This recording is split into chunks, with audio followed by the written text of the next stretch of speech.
Cantique numéro 446. 3, 4. Nous réclamons, Seigneur, ta présence, de ton esprit, le feu, la puissance, viens et demeure au milieu de nous. Bénis ce rendez-vous. Parle, bien-aimé maître. Oh oui, parle à nos cœurs.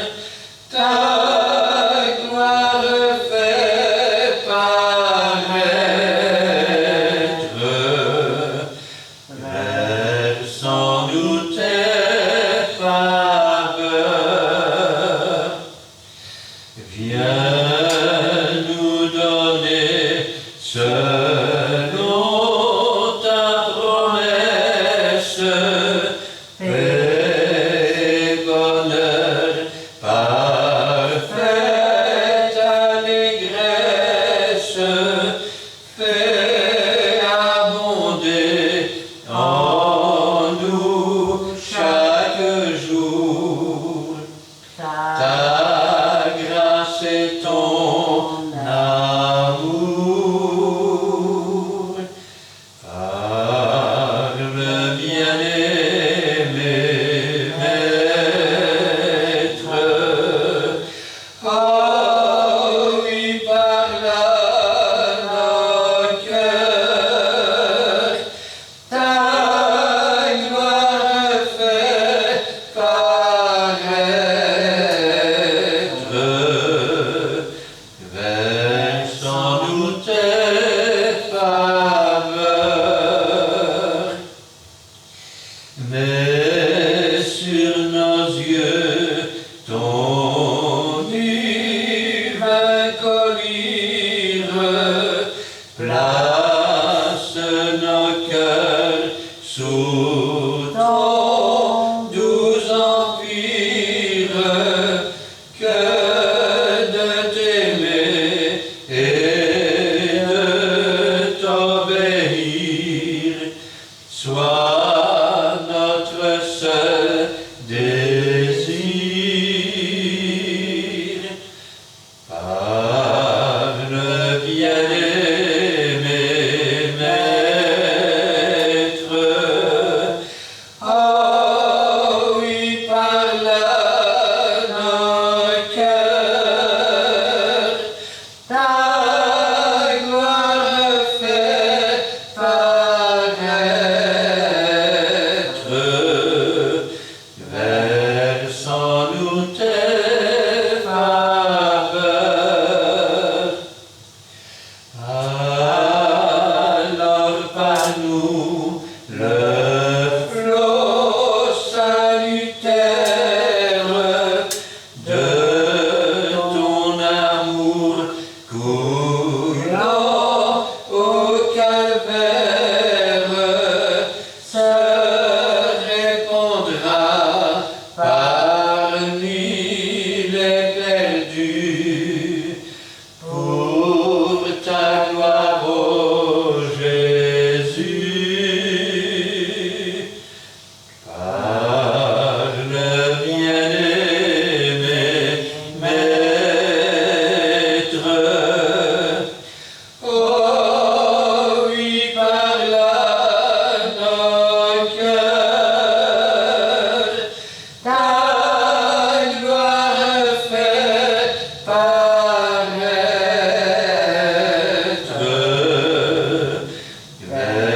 versons-nous tes faveurs. Amen. Amen. On va continuer par le petit cœur numéro 21.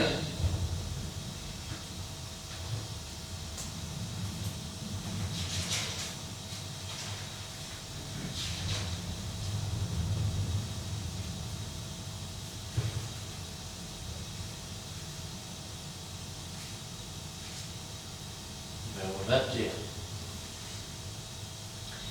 3, 4. Au ciel, j'irai le voir un jour, car mon Sauveur m'a donné la promesse d'une vie remplie d'allégresse et de bonheur dans l'éternel séjour. En attendant cet heureux jour, où pour toujours je serai près du Maître, je veux l'aimer de tout mon être et le servir sans cesse avec amour. Et enfin le 510.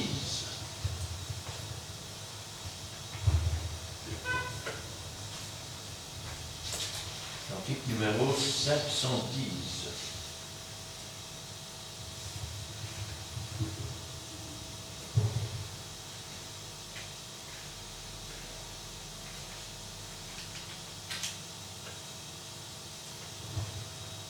Deux, 8.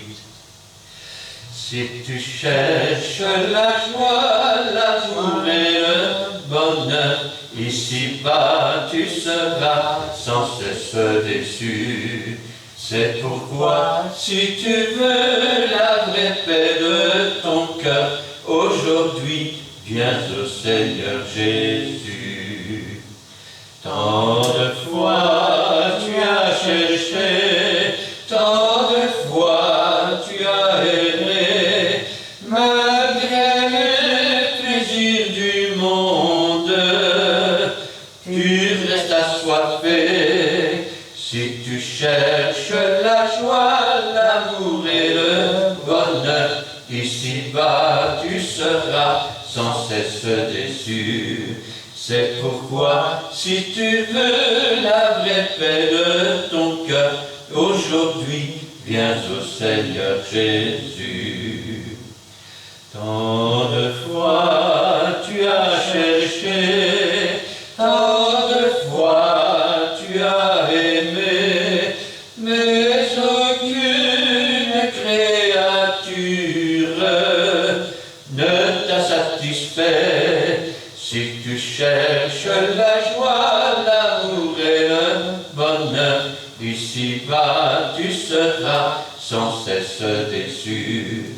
C'est pourquoi, si tu veux la vraie paix de ton cœur, aujourd'hui viens au Seigneur Jésus. Tant de fois tu as cherché, tant de fois tu as pleuré, en voyant tes espérances irréalisées. Si tu cherches la joie, la bonheur ici-bas, tu seras sans cesse déçu. C'est pourquoi, si tu veux la vraie paix de ton cœur, aujourd'hui viens au Seigneur Jésus. Tant de fois tu as cherché, tant de fois tu as rêvé, mais toujours ton plus beau rêve s'est évaporé. Si tu cherches la joie, l'amour et le bonheur, ici-bas tu seras sans cesse déçu. C'est pourquoi, si tu veux la vraie paix de ton cœur, aujourd'hui viens au Seigneur Jésus. Amen. Amen. Cet après-midi, j'aimerais bien se prendre la parole du Seigneur avec vous. Et j'aimerais la prendre dans l'évangile de Jean,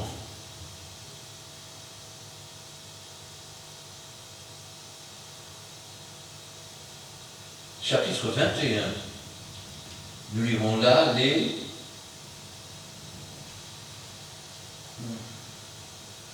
petit instant.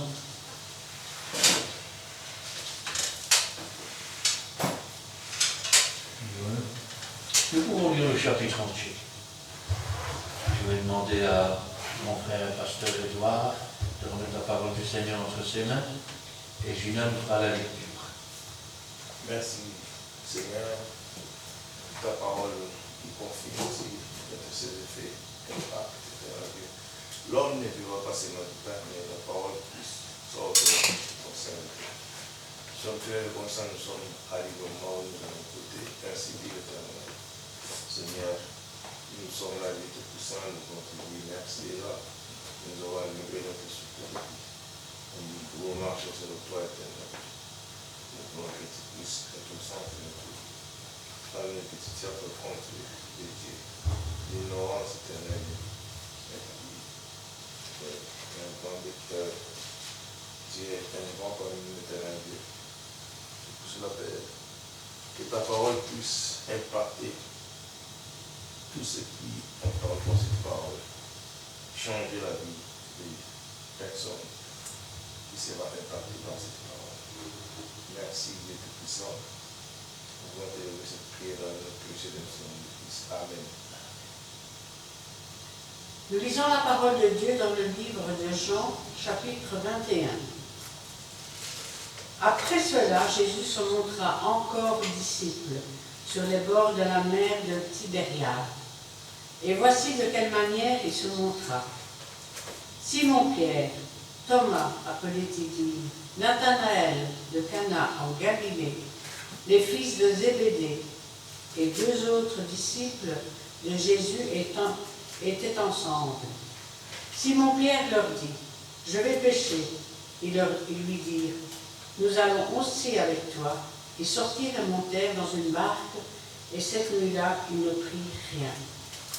Le matin étant venu, Jésus se trouva sur le rivage, mais les disciples ne savaient pas que c'était Jésus. Jésus leur dit, « Enfants, n'avez-vous rien à manger ?» Ils répondirent, « Non. » Il leur dit, « Jetez le filet du côté droit de la barque, et vous trouverez. » Ils le jetèrent donc, et ils ne pouvaient plus le retirer à cause de la grande quantité de poissons. Alors le disciple que Jésus aimait dit à Pierre, « C'est le Seigneur. » Et Simon-Pierre, dès qu'il eut entendu que c'est le Seigneur, mit son vêtement et sa ceinture, car il était nu, et se jeta dans la mer. Les autres disciples vinrent avec la barque, tirant le filet plein de poissons, car ils n'étaient éloignés de terre que d'environ 200 coudées. Lorsqu'ils furent descendus à terre, ils virent là des charbons allumés, du poisson dessus et du pain. Jésus leur dit, « Apportez des poissons que vous venez de prendre. » Simon-Pierre monta dans la barque et tira à terre le filet plein de 153 grands poissons, et quoiqu'il y en eût tant, le filet ne se rompit point. Jésus leur dit, « Venez, mangez. » Et aucun des disciples n'osait lui demander, « Qui es-tu » sachant que c'était le Seigneur. Jésus s'approcha, prit le pain et leur en donna. Il fit de même du poisson. C'était déjà la 3e fois que Jésus se montrait à ses disciples depuis qu'il était ressuscité des morts. Après qu'ils eurent mangé, Jésus dit à Simon-Pierre, « Simon, fils de Jonas, m'aimes-tu plus que ne m'aiment ceux-ci » Il lui répondit, « Oui, Seigneur, tu sais que je t'aime. » Jésus leur dit, « Paix mes agneaux. » Il lui dit une seconde fois, « Simon, fils de Jonas, m'aimes-tu » Pierre lui répondit, « Oui, Seigneur, tu sais que je t'aime. » Jésus lui dit, « Paix mes brebis. » Il lui dit pour la 3e fois, « Simon, fils de Jonas, m'aimes-tu » Pierre fut attristé de ce qu'il lui avait dit pour la 3e fois, « M'aimes-tu » Et il lui répondit, « Seigneur, tu sais toutes choses, tu sais que je t'aime. » Jésus lui dit, « Paix mes brebis. » En vérité, je te le dis, quand tu étais plus jeune, tu te saignais toi-même, et tu allais où tu voulais. Mais quand tu seras vieux, tu étendras tes mains, et un autre te saignera, et te mènera où tu ne voudras pas. Il dit cela pour indiquer par quelle mort Pierre glorifierait Dieu. Ayant ainsi parlé, il lui dit, « Suis-moi ». Pierre s'étant retourné, vit venir après eux le disciple que Jésus aimait. Celui-ci qui, pendant le souper, s'était penché sur la poitrine de Jésus et avait dit, « Seigneur, qui est celui qui te livre ?» En le voyant, Pierre dit à Jésus, « Et celui-ci, Seigneur, que lui arrivera-t-il » Jésus lui dit, « Si je veux qu'il demeure jusqu'à ce que je vienne, que t'importe, toi, suis-moi. » Là-dessus, le bruit courut parmi les frères que ce disciple ne mourrait point. Cependant, Jésus n'avait pas dit à Pierre qu'il ne mourrait point, mais « Si je veux qu'il demeure jusqu'à ce que je vienne, que t'importe. » C'est ce disciple qui rend témoignage de ces choses et qui les a écrites, et nous savons que son témoignage est vrai. Jésus a fait encore beaucoup d'autres choses. Si on les écrivait en détail, je ne pense pas que le monde même pût contenir les livres qu'on écrirait. Amen. Amen.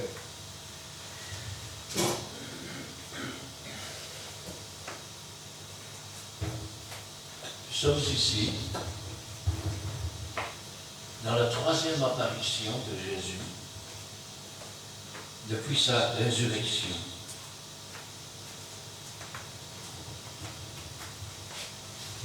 Pendant les autres résurrections, rien de spécial ne s'est passé. Cependant, il y a quand même, comme on dirait chez nous, des oignons à éplucher. Ça veut dire qu'il y a quand même des choses sur lesquelles il faut revenir et des choses qu'il faut mettre en ordre. Combien, dans leur vie de chrétien, se sont écartés de Jésus? Combien ont renié Jésus par leurs paroles, par leurs œuvres? Combien sont revenus ensuite, comme si de rien n'était? Et ils ont été accueillis. Et le Seigneur s'est manifesté à eux. Cependant, il y a toujours cet oignon à éplucher. Alors, vous savez, quand on lit parfois, on ne remarque pas tout de suite les choses.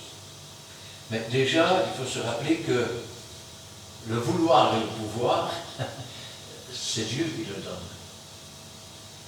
Dans ce cas-ci, Dieu a donné le vouloir.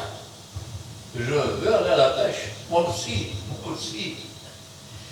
Quand on va à la pêche, qu'est-ce qu'on remonte?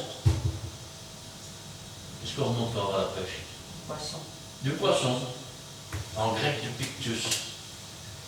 Pictus qui était le premier signe des chrétiens, et dont chaque lettre grecque signifie un mot qui glorifie Dieu comme étant l'envoyé de Dieu et le Sauveur.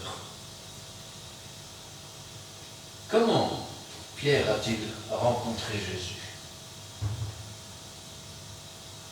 Il l'a rencontré, vous pourrez lire à la maison, en Luc chapitre 5, il l'a rencontré alors qu'il venait de pêcher toute la nuit sans rien prendre.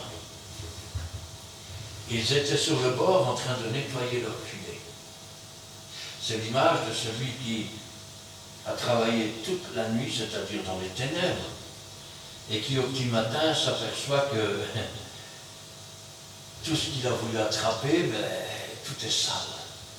Il faut tout nettoyer avant de pouvoir réellement pêcher. Et ce jour-là, le Seigneur lui avait dit, jetez vos filets côté droit.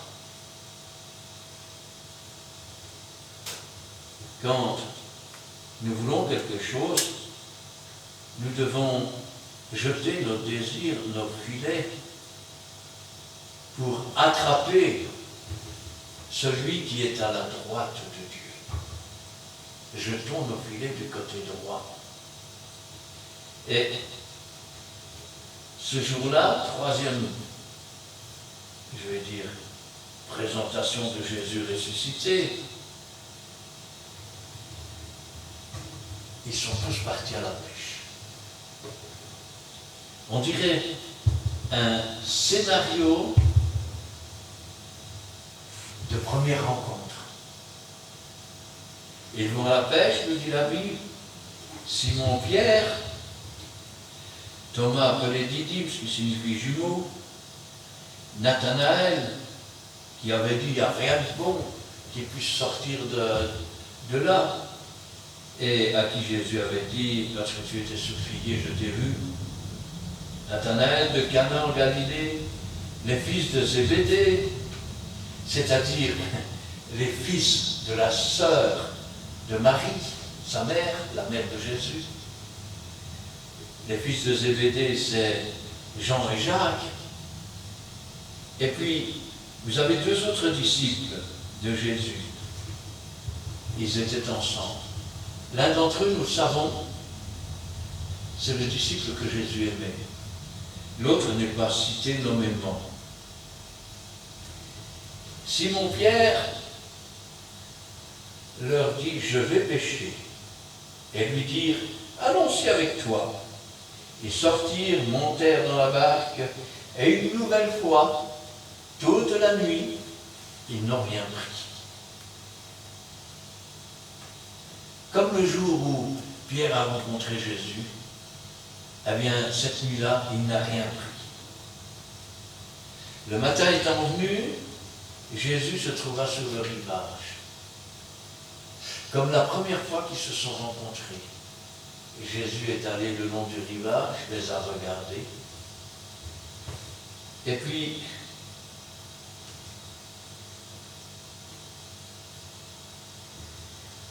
ils sortirent, montèrent dans une barque, et cette nuit-là ne prit rien. Au matin, Jésus étant venu, se trouva sur le rivage.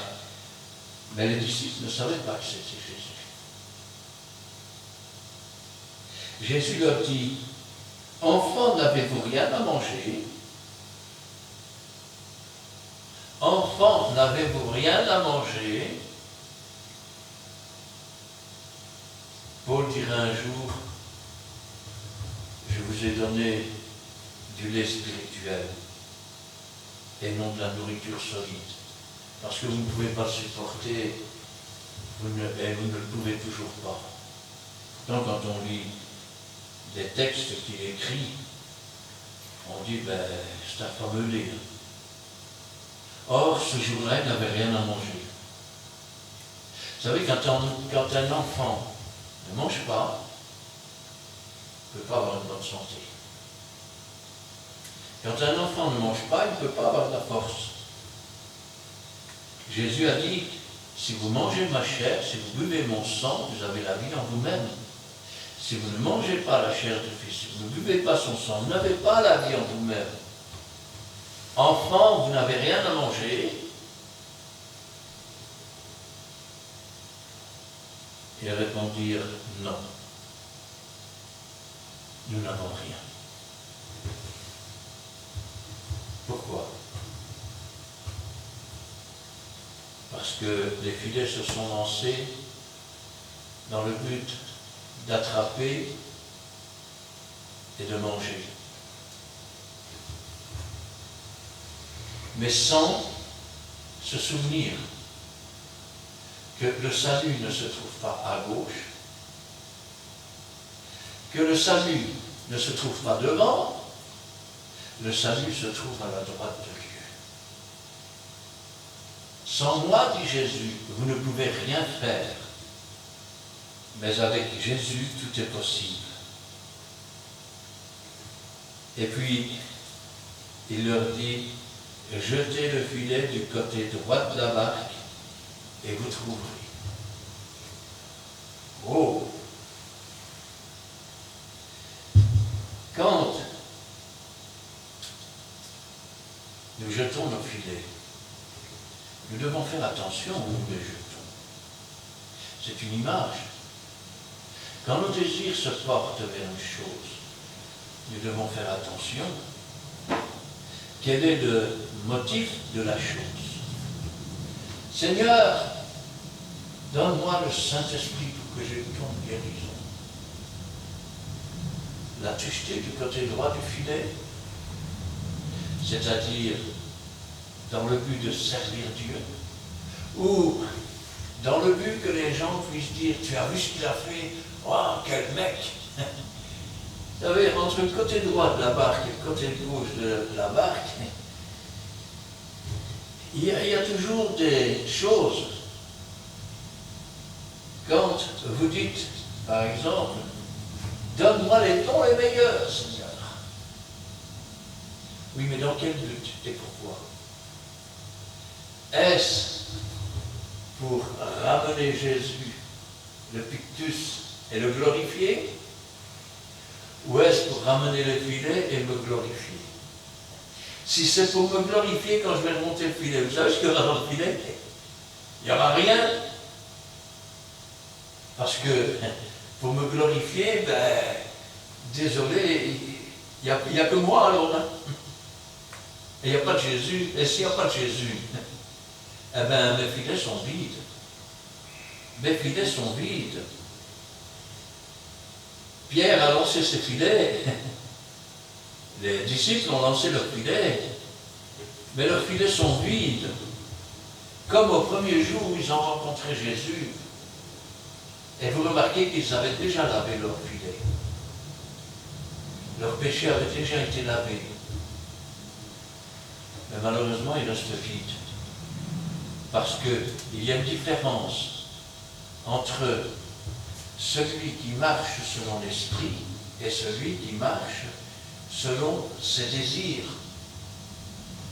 Je vais le dire autrement. Beaucoup de gens parlent du Saint-Esprit, mais ils ne connaissent pas le Saint-Esprit. Ils n'ont jamais vu le Saint-Esprit, ils n'ont jamais reçu le Saint-Esprit comme baptême. Mais ouvrez vos yeux. Les disciples ont été nommés, et ils ont été nommés apôtres. Y en avait-il un seul qui était baptisé du Saint-Esprit? Non. Vous me direz, Jésus était avec eux. C'est une réponse qu'on m'a déjà faite. D'accord. Acte 1, après que Jésus ait nommé Pierre comme apôtre des Juifs, Pierre en ce jour-là se lève. Il nomme même un apôtre pour remplacer Judas. Question, est-il baptisé du Saint-Esprit? Non. N'ont-ils pas été envoyés pour guérir les malades, pour ressusciter les morts, pour chasser les démons, deux par Jésus? Et pourtant, aucun d'eux n'est baptisé du Saint-Esprit. Alors vous dites, mais moi j'ai un ministère de pasteur, moi j'ai imposé les mains et ils ont guéri. Mais est-ce la preuve du Saint-Esprit? Jamais de la vie. Jamais de la vie. Jésus donne le ministère, le Saint-Esprit distribue des dons à chacun en particulier comme il le veut, et c'est après que Jésus baptise du Saint-Esprit. Quand nous avons passé l'épreuve, mais quelle épreuve? L'épreuve de la sanctification. C'est pour ça qu'il est écrit que si nous ne marchons pas de sanctification en sanctification, nous ne verrons pas Dieu. Pourquoi? Parce qu'il est impossible alors de naître d'esprit et d'eau. Ça veut dire aussi que nous pouvons même voir le royaume des cieux, mais nous ne pouvons toujours pas entrer. Nous ne pouvons pas nous asseoir dans les lieux célestes avec Jésus-Christ. Nous pouvons crier que nous sommes prophètes parce que nous avons prophétisé, mais as-tu assisté au conseil de Dieu? Quand je pense à cela, je dis, Seigneur, ils ont tous un ministère, ils ont reçu des dons. Pierre va même en recevoir un deuxième, celui de pasteur, je vais dire de l'église de Jérusalem. Plus tard, il sera remplacé par Jacques. Et voilà que quand ils lancent leur filet, ils ne remontent rien. Il ne remonte rien. Vous savez, quand nous travaillons pour Dieu, nous ne devons jamais oublier que nous sommes des instruments entre les mains de Dieu. Que c'est le Saint-Esprit qui conduit dans toute la vérité. Et que si nous jetons nos filets dans un autre but que celui de glorifier Dieu, nous devenons alors orgueilleux. Dieu abaisse les orgueilleux. Ils ont l'orgueil de jeter les filets avec un autre but. Peut-être même de s'enrichir en vendant les poissons, on ne sait pas. Il y en a qui revendent l'évangile. Ou il y en a qui s'enrichissent sur le dos de l'évangile. Mais quand ils remontent leur filet, qui devrait être rempli du pictus, c'est-à-dire de Dieu le Fils Sauveur Jésus-Christ, le filet est vide.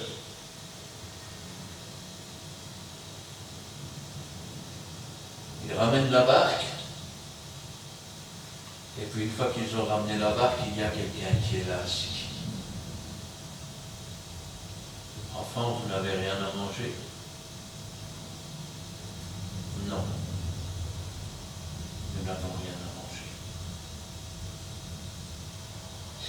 Jésus va leur dire de jeter les filets du côté droit de la barque. C'est exactement la même chose qu'il avait dit à Pierre. Avant le jour où Pierre s'est retrouvé dans cette cour et où la servante lui a dit « Tu n'étais pas avec lui, toi ?»« Qui, moi? Non, je ne connais pas. » Il avait pourtant dit à Jésus « Je suivrai jusqu'à la mort. » Mais Jésus lui avait dit « Avant que le coq ne chante, tu m'auras renié 3 fois. » Combien ont renié Jésus avant que le coq ne chante? Aujourd'hui, vous êtes revenus et vous chantez avec les autres, vous priez avec les autres. Mais quel est votre but? Revenir pour être bien vu par les autres? Votre filet est vide. Si c'est pour vous amender, pour vous repentir, pour changer de vie et pour glorifier le Seigneur, alors vos filets vont remonter pleins. Et quand on remonte des filets pleins, je vous signale qu'à cette époque-là, il n'y avait pas de mutuelle, il n'y avait pas de chômage, il n'y avait pas de CPS, il n'y avait pas tout ce qu'il y a aujourd'hui. Quand vous remontiez avec les filets vides, vous étiez destiné à mendier ou à avoir faim. Or, il est écrit dans la Bible, jamais un enfant de Dieu ne mendiera son pain, ni sa postérité ne sera abandonnée. C'est une promesse de Dieu. Or, leurs filets sont vides. Et Jésus leur dit, jetez le filet du côté droit. Et les voilà partis. Et puis les filets commencent à se tendre, les gros poissons entrent dedans. Et soudain, il y a la voix d'un disciple. Le disciple que Jésus aimait. Wow. Combien de fois j'ai entendu le disciple que Jésus aime, c'est Jean. Combien de fois vous vous êtes trompé? Et vous allez me dire, non, on ne s'est pas trompé, c'est Jean. Alors, il faut m'expliquer quelques petites choses.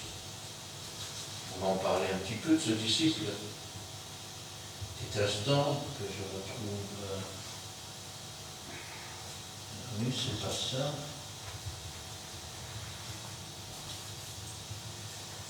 Petit instant.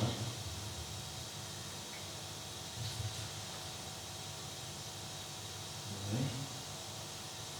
Voilà. Rappelez-vous que d'abord, il y a deux personnages. Deux personnages qui n'apparaissent que dans l'évangile de Jean. Le premier, c'est Lazare. Lazare, il a deux sœurs. Marthe et Marie. Vous connaissez tous l'histoire du repas qui a eu lieu où Marthe discutait parce que Marie était restée au pied du Sauveur. Et puis le second, qui n'est que dans l'évangile de Jean, c'est le disciple que Jésus aimait. Son nom n'est plus jamais cité. Mais à partir de quand Lazare disparaît et le disciple que Jésus aime apparaît? Eh bien, après la résurrection de Lazare, Jean chapitre 12 et le verset 9, une grande multitude de Juifs apprirent que Jésus était à Béthanie, à la maison de Lazare. Et ils vinrent non pas seulement à cause de lui, mais aussi pour voir Lazare qu'il avait ressuscité des morts. Les principaux sacrificateurs délibérèrent de faire mourir aussi Lazare, parce que beaucoup de Juifs se retiraient d'eux à cause de lui et croyaient en Jésus. À partir de ce jour, Lazare n'apparaîtra plus dans la Bible. Mais par contre, un disciple que Jésus aime apparaît. Là, je viens de lire dans le chapitre 12, versets 9 et 10 de Jean, et je tourne simplement la page. Je suis dans le chapitre, petit instant, que je regarde. Voilà, je suis simplement dans le chapitre 13 et le verset 23, donc on est passé du chapitre, petit instant, 12 au chapitre 13. Tout de suite après qu'il a été condamné à mort par les Juifs, un des disciples, celui que Jésus aimait, était couché sur le sein de Jésus. Simon-Pierre lui fit signe de demander qui était celui dont parlait Jésus. Il parlait de Judas, bien sûr. Alors, oui, mais vous vous rendez compte, Jésus a dit, fils, voilà ta mère, femme, voilà ton fils. Ça ne peut être qu'à l'apôtre Jean. Alors, écoutez bien, nous sommes dans Jean 19, verset 25 et 27. Près de la croix se tenait sa mère, c'est-à-dire Marie, mère de Jésus, et sa sœur, la sœur de sa mère. La sœur de sa mère, c'est Salomé. Elle est mère de Jean et de Jacques, le majeur. Ce sont les fils de Zébédée. Ce que je suis en train de vous dire, c'est que Jésus aurait regardé Jean et il aurait dit à Jean, fils, voilà ta mère. Sa mère aurait dit non, c'est ma sœur. La mère de Jean se trouvait là. Il n'avait pas besoin d'une deuxième mère. Le seul dont on ne parle pas de sa mère, c'est justement ce disciple que Jésus aimait. Et c'est aussi ce Lazare, qui avait deux sœurs. On ne parle jamais ni de sa mère ni de son père.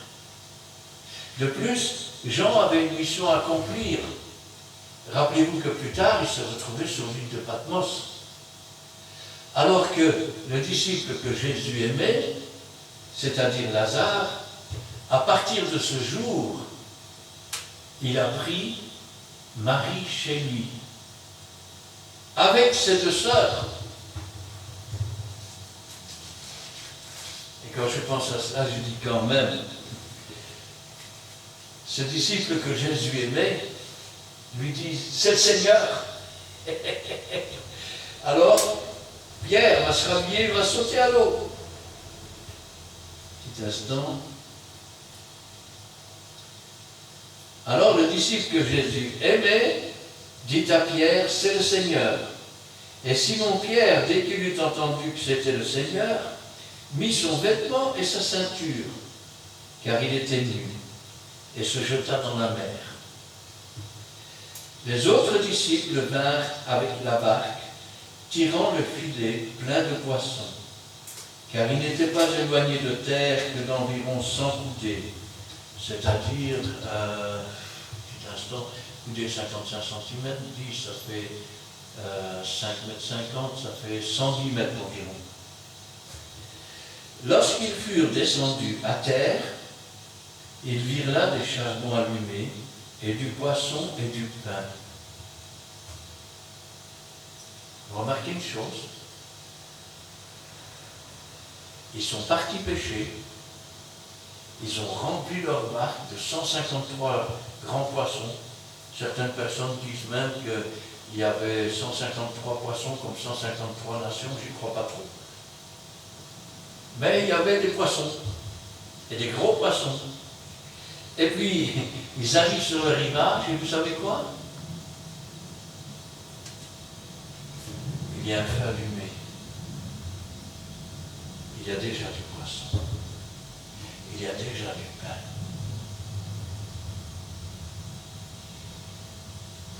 Jésus aurait pu dès le départ allumer le feu, mettre le poisson, il serait venu manger. Mais il voulait qu'ils revivent l'expérience du premier jour. Qu'ils s'en aillent à la pêche, qu'ils pêchent toute la nuit, qu'ils remontent leur filet vide, pour faire comprendre à Pierre que quand on exagère dans l'abandon du Seigneur et dans le péché, il doit y avoir un compte à régler avec Dieu. Il doit y avoir une repentance. Il doit y avoir des choses qui doivent être mises sur la table. Dans une église, quand un chrétien, je veux dire, n'écoute pas un frère, il prend deux témoins, il n'écoute toujours pas sur une faute ou un péché. Alors il le dit à l'église, il n'écoute pas l'église, alors qu'il soit pour toi comme un païen. Il ne va pas revenir sur la pointe des pieds comme cela. Non, non, c'est pas comme ça que ça se passe. D'abord, il doit faire un stage dans l'église d'au moins 3 mois minimum. Et au bout des 3 mois, pour être accepté, pour avoir fait ce qu'il a fait, il doit s'excuser devant toute l'église et demander pardon au Seigneur. Pierre ne pouvait pas être rétabli dans sa charge tant que l'oignon n'avait pas été épluché.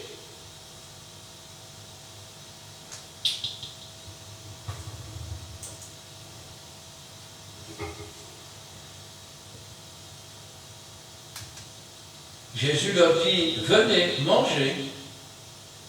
Et aucun des disciples n'osait lui demander, qui es-tu, sachant qu'il était le Seigneur. Vous savez, quand j'entends des gens qui me disent, j'ai vu le Seigneur, son visage était comme ça, ne les croyez pas. Pour une bonne et simple raison, c'est que la Bible elle-même dit, vous ai-je montré un visage lorsque je suis venu vers vous?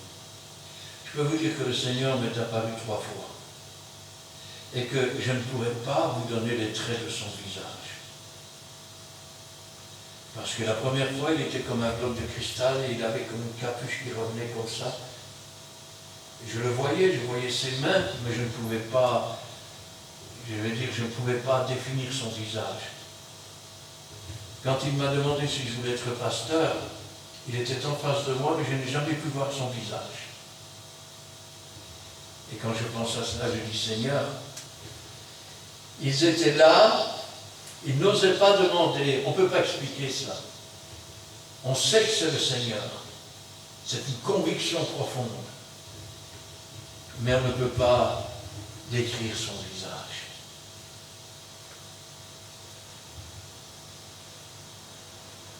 Les disciples n'osaient pas lui demander, qui es-tu, sachant que c'était le Seigneur. Jésus s'approcha, prit le pain et leur en donna. Vous savez que on a vu plus d'âmes se repentir en écoutant la parole de Dieu, le pain de vie. J'ai vu plus d'esprits méchants sortir des hommes simplement en prêchant la parole et l'évangile et l'espérance du Seigneur que par des incantations qui ordonnent à l'esprit de sortir. Il va leur donner à manger. Il va leur donner le pain. Il va leur donner le poisson. C'était déjà la 3e fois que Jésus se montrait à ses disciples depuis qu'il était ressuscité des morts. Il a mangé. Il a nourri son âme.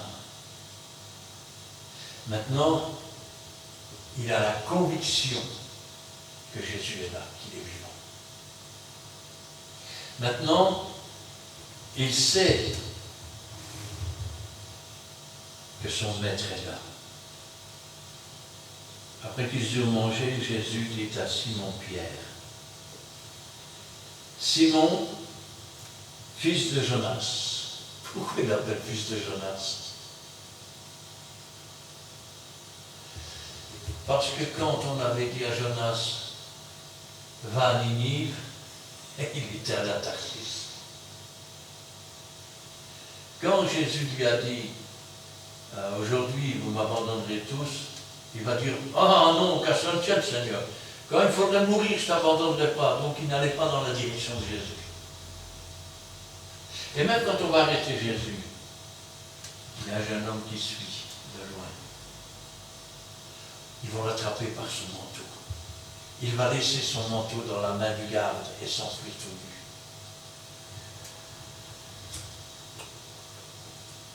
nu. M'aimes-tu plus que ne m'aiment ceux-ci? Il répondit, oui, Seigneur, tu sais que je t'aime.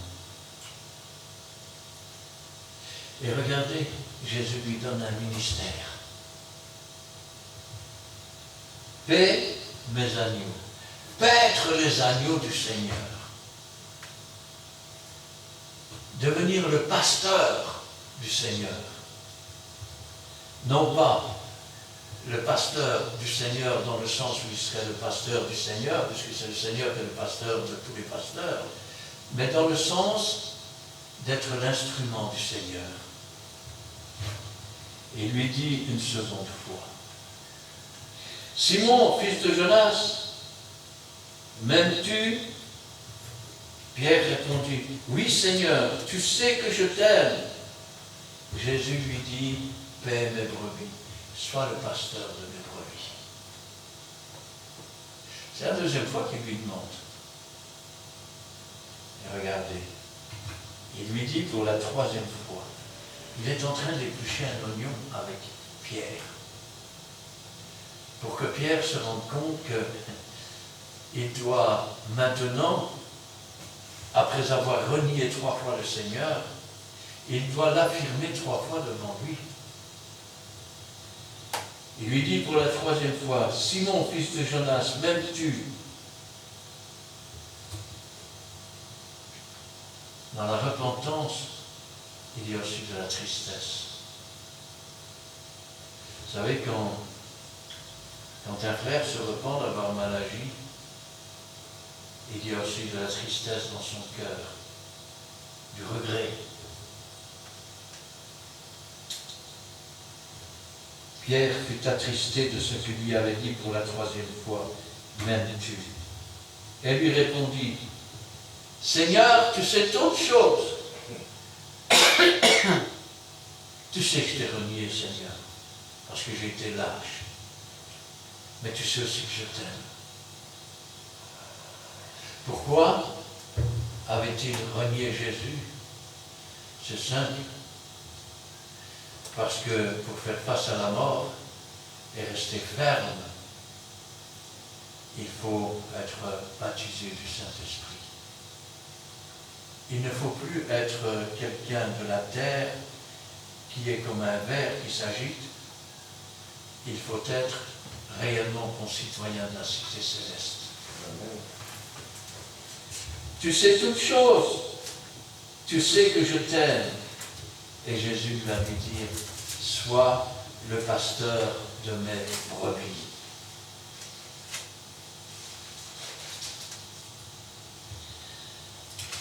Et il va ensuite de confronter au futur. En vérité, je te le dis, quand tu étais jeune, tu te saignais toi-même, tu allais où tu voulais. Alors la pêche, mes frères. Je tourne au filet, mais pas de mon côté. Pas avec les bons motifs. Et ramenons bien sûr des filets vides, sans rien à manger. Quand tu étais jeune, tu allais où tu voulais. Tu te saignais toi-même. Mais quand tu seras vieux, tu étendras tes mains. Tes mains s'étaient filées. Étends tes mains vers le Seigneur. C'est lui qui va te ceindre. C'est lui qui va te diriger. Et même s'il te mène là où tu ne voudras pas. Il lui indique ainsi qu'un jour, il va souffrir et mourir pour le nom du Seigneur. Mais cette fois, ce ne sera plus lui qui va où il veut, comme quand il va dans la cour. Tu étais avec lui, toi? Moi, je ne le connais pas. Mais si, tu étais avec cet homme, je t'ai vu. Non, je ne connais pas. Rappelez-vous qu'après avoir été baptisé du Saint-Esprit, quand on lui interdira de parler de Jésus, il dira, voyez s'il est bon d'obéir aux hommes ou à Dieu. Il n'a plus peur. La peur a disparu. Un autre te ceindra et te mènera où tu ne voudras pas. Il dit cela pour indiquer par quelle mort Pierre glorifierait Dieu. Et ayant ainsi parlé, il lui dit, suis-moi. Suis-moi. Si quelqu'un nous suit, il ne marchera pas dans les ténèbres, mais il aura la lumière de la vie. Et Jésus dit à Pierre, suis-moi. Et Jésus te dit, suis-moi. Pierre s'étant retourné, vit venir après eux le disciple que Jésus aimait, Lazare. Celui qui, pendant le souper, s'était penché sur la poitrine de Jésus et avait dit, Seigneur, qui est celui qui te livre? En le voyant, Pierre dit à Jésus, et celui-ci, Seigneur, que lui arrivera-t-il? Jésus dit, si je veux qu'il demeure jusqu'à ce que je vienne, que t'importe, toi, suis-moi. 1 millier tomberont à ta droite, 1 autre millier à ta gauche, toi, viens et suis-moi. Là-dessus, le bruit courut parmi les frères que ce disciple ne mourrait point. Pourquoi ont-ils pu croire que ce disciple ne mourrait jamais? Parce qu'il était déjà mort. Il avait déjà été mis au tombeau et il sentait mauvais. Quand Jésus a dit pour les autres, pour moi Seigneur, je sais que tu m'exauces toujours, mais si j'ai parlé, c'est à cause d'eux. Quand il a demandé d'ouvrir le tombeau, quand il a crié Lazare et que Lazare est sorti, et qu'il leur a dit, déliez-le, laissez-le aller. Comme il était déjà ressuscité d'entre les morts, il pensait qu'il ne mourrait plus à cause de la parole du Seigneur. Cependant, Jésus n'avait pas dit à Pierre qu'il ne mourrait point, mais si je veux qu'il demeure jusqu'à ce que je vienne, que t'importe? C'est ce disciple qui rend témoignage. Quel disciple?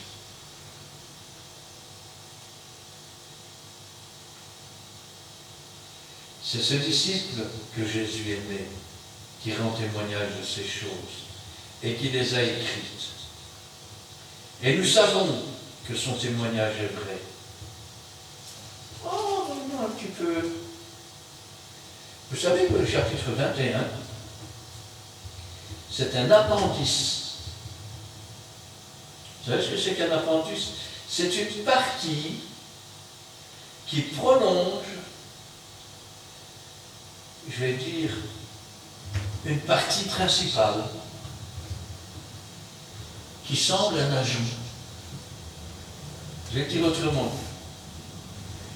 L'évangile de Jean se terminait au chapitre 20. Et puis a été ajouté un appendice, c'est-à-dire une partie supplémentaire. Et cette partie supplémentaire, c'est ce disciple qui l'a écrit. C'est ce disciple qui rend témoignage de ces choses et qui les a écrites. Et nous savons que son témoignage est vrai. Jésus a fait encore beaucoup d'autres choses. Si on les écrivait en détail, je ne pense pas que le monde même pût contenir les livres qu'on écrirait. Je vais le dire autrement. Jésus a fait et fait tellement de choses qu'aujourd'hui encore, il n'y aurait pas assez de livres pour les écrire. Ça veut dire que chaque fois que Dieu te bénit d'une façon ou d'une autre, c'est une œuvre qu'il a faite et qui n'est pas écrite dans la Bible. Quand Jésus t'a sauvé, ton nom est inscrit dans le livre de vie, mais dans cette Bible, il n'y a pas ton nom spécifique. Quand Jésus t'a guéri, toi qui étais infirme ou malade, ton nom n'est pas inscrit dans cette Bible, mais Jésus l'a fait. Parce qu'il est le même hier, aujourd'hui, éternellement. C'est déjà un miracle quand le soleil se lève le matin. C'est un miracle de pouvoir ouvrir les yeux le matin.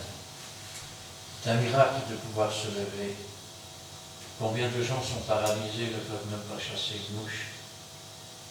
C'est un miracle d'ouvrir les yeux et de voir quand beaucoup sont dans l'obscurité.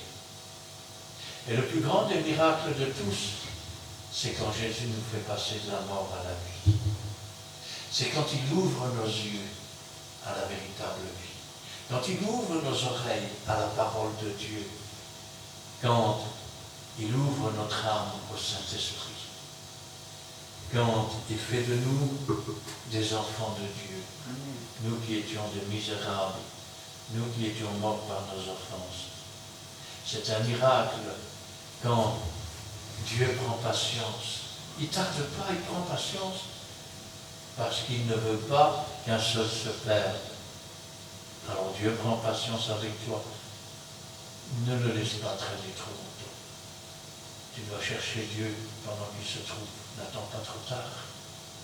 Parce qu'alors, ça voudrait dire que tout le sang qui a coulé au calvaire aurait coulé pour rien. Comme cette femme qui était atteinte d'une perte de sang qu'avaient dévoré tous les médecins, ce pire empire, jusqu'au jour où elle a touché le bord du manteau de Jésus. Le manteau, c'est le statut du ministère. Elle a touché le bord du manteau. Et la perte de sang s'est arrêtée. Si aujourd'hui tu te tournes vers Jésus, si tu reconnais tes péchés, si tu te repens, et si tu touches le Seigneur dans son ministère, alors cette perte de sang s'arrêtera. Et le sacrifice que Jésus a fait sur cette croix ne sera pas vain pour toi. Amen. Amen. Amen. Nous allons prier. Éternel, notre Dieu, notre Père, nous te louons, nous te rendons grâce. Béni sois-tu et gloire à toi. Ta parole, Seigneur, c'est la vérité, c'est la vie. Donne-nous aujourd'hui de comprendre, Seigneur, que s'il y a des choses qui ne sont pas bonnes dans notre vie, nous devons les régler. Et nous devons les régler avec le Seigneur. Car tant que ces choses ne seront pas réglées, nos filets seront désespérément vides. Nous devons atteindre la sanctification jusqu'au point fixé par Jésus-Christ et par Dieu, pour que le Saint-Esprit puisse descendre, pour qu'il puisse brûler le reste de nos péchés, pour qu'il puisse venir vivre en nous, afin que le jour de la résurrection, nous puissions nous aussi faire partie de ceux qui se relèveront d'entre les morts et qui partiront à la rencontre du Seigneur. Béni sois-tu et gloire à toi, Seigneur, pour ta miséricorde, pour ta bonté. Toi, Seigneur, certes, tes paroles sont toujours douces, mais elles savent toucher le cœur. elles savent amener à la repentance. Elles savent aussi amener à l'exaltation et à la joie. Tu es le Dieu vivant et vrai, et hors toi il n'y a pas de Dieu.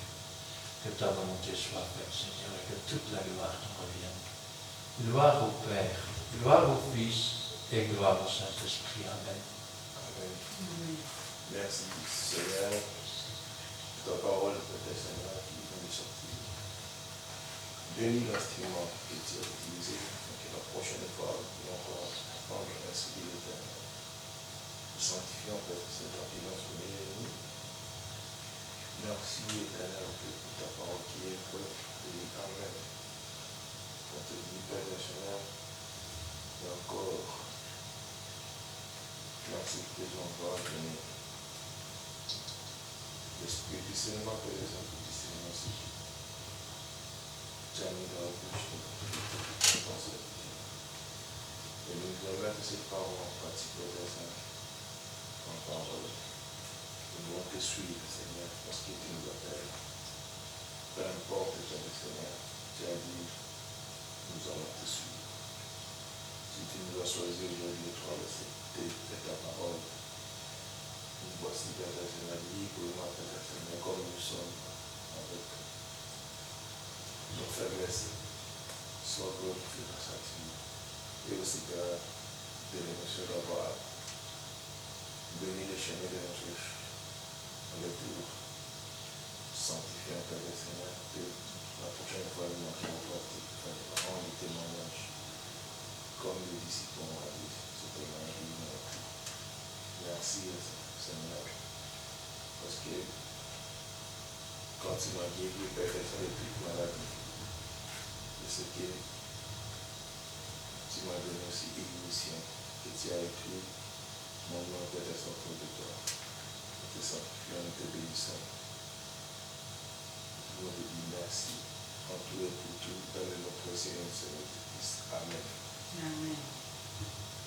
Merci Seigneur pour cet instant béni face à ta présence, ta parole bénie d'aujourd'hui, parole qui parle à ton peuple, qui nous réconforte, qui nous encourage.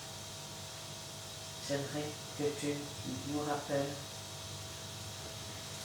que nous devons te faire connaître nos besoins, nos requêtes, afin que nos filets soient remplis. Nous devons toujours te suivre, Seigneur, suivre tes pas sur le chemin qui conduit à la vie éternelle. Merci, Seigneur, car aujourd'hui encore, tu nous combles de ta présence, de ton amour, tu nous remplis de joie et de paix. Agis dans le cœur aussi de tous ceux qui te cherchent, tous ceux qui ne te connaissent pas, tous ceux qui sont encore dans les ténèbres, mon Dieu. Que la puissance de ton Saint-Esprit se manifeste là, afin que ton Saint-Esprit les conduise dans toute sa lumière, Seigneur. Comme tu l'as fait à nous, tu peux le faire, Seigneur, car rien n'est impossible à toi, Seigneur. Nous devons avoir confiance en toi, Seigneur, car tu es notre Dieu et notre Père. Merci, Seigneur, pour ce que tu as fait aujourd'hui, Seigneur. Tu as parlé à ton peuple, Seigneur. Agis aussi, Seigneur, à tous ceux qui sont malades, Seigneur, physiquement, mais aussi spirituellement, Seigneur. Toi seul peux atteindre la porte d'un cœur, Seigneur. D'avance, nous te disons merci pour tout ce que tu feras, Seigneur, dans le bon nom de Jésus-Christ. Amen. Amen. Eh bien, nous terminerons avec le cantique numéro 420.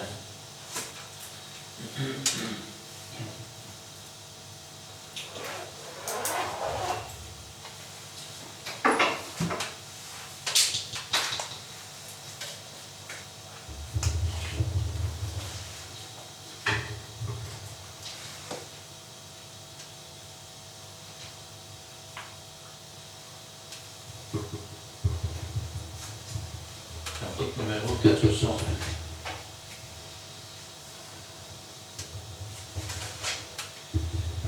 3, 4. Le temps s'enfuit, le Sauveur vous appelle, pécheurs venus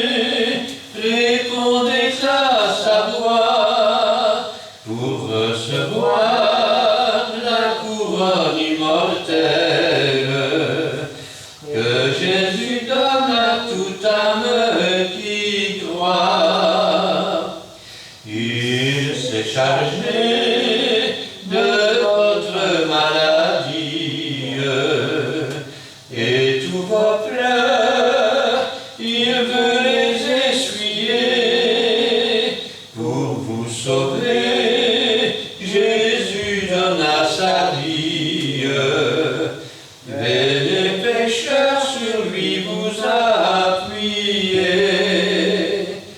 Déposez là le fardeau de vos peines. Jésus a dit, je veux vous soulager. Prenez pour vous ces paroles certaines. Il l'a promis, il ne saurait changer. Mais le temps fuit, l'éternité s'avance. La voix divine aujourd'hui retentit. N'éprouvez plus sa longue patience. Venez pécheurs aux pieds de Jésus-Christ. Amen. Amen. Que l'Éternel te bénisse et qu'il te garde. Que l'Éternel fasse luire sa face sur toi et qu'il t'accorde sa grâce. Que l'Éternel tourne sa face vers toi et qu'il te donne la paix. Amen et amen.